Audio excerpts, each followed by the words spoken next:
दोस्तों, नारायणी सेना का नाम तो आपने सुना ही होगा, लेकिन क्या आप अंदाजा लगा सकते हैं कि ये सेना कितनी भयावह और विध्वंसकारी थी? कल्पना कीजिए, एक ऐसी अजेय सेना जिसका एक एक सैनिक महाभारत के युद्ध में हजारों योद्धाओं से अकेले लोहा लेने में सक्षम था। एक ऐसी टुकड़ी जिसका हर सैनिक मायावी युद्ध कला में निपुण था और जो केवल उन्हीं को दिखाई देती थी जिनके पास दिव्य दृष्टि थी। लेकिन कुरुक्षेत्र का युद्ध समाप्त होते ही यह सेना रहस्यमयी तरीके से लुप्त हो गई। आखिर यह सेना कहाँ गई? क्या यह पूरी तरह नष्ट हो गई या फिर किसी गुप्त लोक में जाकर किसी खास समय के आने की प्रतीक्षा कर रही है? और सबसे बड़ा सवाल, क्या कलयुग में यह सेना फिर से लौटेगी? आज हम इस रहस्य को जानेंगे एक ऐसी कथा के माध्यम से जो महाभारत के पन्नों से निकलकर भविष्य की ओर इशारा करती है। श्री कृष्ण ने अपने राज्य की सुरक्षा के लिए एक विशेष सेना तैयार की, लेकिन यह कोई साधारण सेना नहीं थी। यह उन योद्धाओं की टुकड़ी थी जो न केवल शस्त्रों में निपुण थे बल्कि तपस्या, योग बल और दिव्य शक्तियों से भी सुसज्जित थे। इनका लक्ष्य केवल एक था, श्री कृष्ण की आज्ञा का पालन करना, बिना कोई सवाल पूछे, बिना कोई संदेह किए। इन योद्धाओं को विशेष युद्ध कला सिखाई गई, दिव्यास्त्रों का ज्ञान, शत्रु के मन को भेदने की क्षमता और अदृश्य होकर युद्ध करने की कला। ऐसी अद्वितीय सेना को नारायणी सेना कहा गया, क्योंकि यह नारायण यानी भगवान श्री कृष्ण की कृपा से संचालित थी। जब महाभारत का युद्ध तय हो गया तो दोनों पक्षों को अपनी सेनाएं जुटानी थीं। दुर्योधन और अर्जुन दोनों सहायता मांगने के लिए द्वारका पहुंचे, लेकिन जब वे श्री कृष्ण के पास पहुंचे तो कृष्ण विश्राम कर रहे थे। जब श्री कृष्ण जागे तो दोनों ने श्री कृष्ण को अपनी तरफ से युद्ध लड़ने को कहा। यह सुनकर कृष्ण ने कहा, मैं तो किसी एक के ही साथ हो सकता हूँ। अब उन्होंने दोनों को एक कठिन चुनाव दिया। उन्होंने कहा, एक ओर मैं स्वयं हूँ, लेकिन मैं इस युद्ध में कोई शस्त्र नहीं उठाऊंगा, और दूसरी ओर है मेरी नारायणी सेना जो अजेय और अपराजेय है। दुर्योधन नारायणी सेना की शक्ति को अच्छे से जानता था। वह तुरंत बोला, मुझे नारायणी सेना चाहिए। उसे लगा कि एक अकेला निहत्था श्री कृष्ण किसी काम का नहीं, लेकिन अर्जुन मुस्कुराए और बोले, मुझे आप चाहिए प्रभु।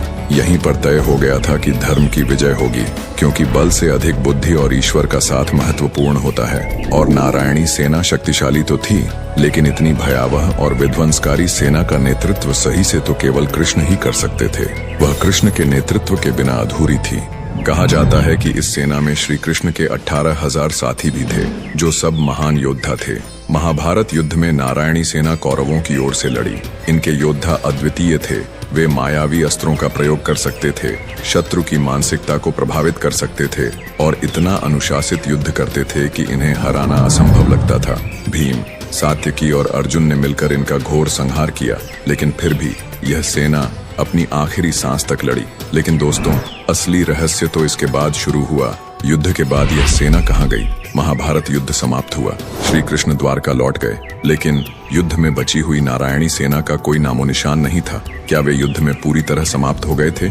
नहीं। कुछ ऋषियों और योगियों का मानना है कि श्री कृष्ण ने अपनी योग माया से इस सेना को एक गुप्त लोक में भेज दिया।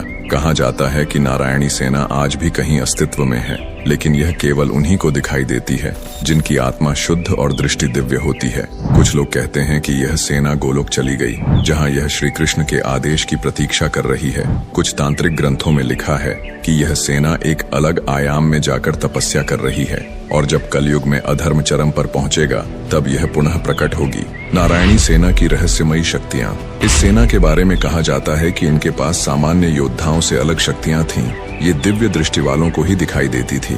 ये मन के विचार पढ़ सकते थे और दुश्मनों को भ्रमित कर सकते थे।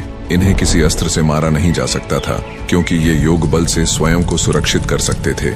महाभारत के बाद कई साधकों ने नारायणी सेना के अस्तित्व का दावा किया। कई तांत्रिक ग्रंथों में इस सेना के पुनः प्रकट होने की भविष्यवाणी भी की गई है।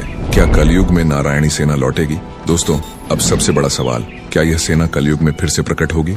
कल की पुराण के अनुसार जब अधर्म अपनी चरम सीमा पर होगा, तब भगवान विष्णु का अंतिम अवतार, कल की अवतार, इस धरती पर प्रकट होंगे और तब एक महान युद्ध होगा। कुछ ऋषियों का मानना है कि नारायणी सेना इसी युद्ध के लिए पुनः जागृत होगी।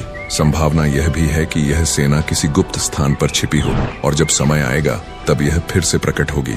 अब सवाल यह है, क्या यह केवल एक पौराणिक कथा है या फिर सच में कहीं न कहीं नारायणी सेना इस दुनिया में मौजूद है? निष्कर्ष, क्या यह सिर्फ एक मिथक है या एक सच? दोस्तों, यह सवाल आज भी अनसुलझा है। कुछ लोग इसे महज एक धार्मिक कथा मानते हैं, जबकि कुछ का विश्वास है कि जब सही समय आएगा तब यह सेना फिर से प्रकट होगी। क्या आपको लगता है कि नारायणी सेना आज भी कहीं न कहीं अस्तित्व में है, या यह सिर्फ एक अद्भुत पौराणिक कथा है? नीचे कमेंट करके बताइए। और अगर आपको यह वीडियो पसंद आया हो तो इसे शेयर जरूर करें। सनातन धर्म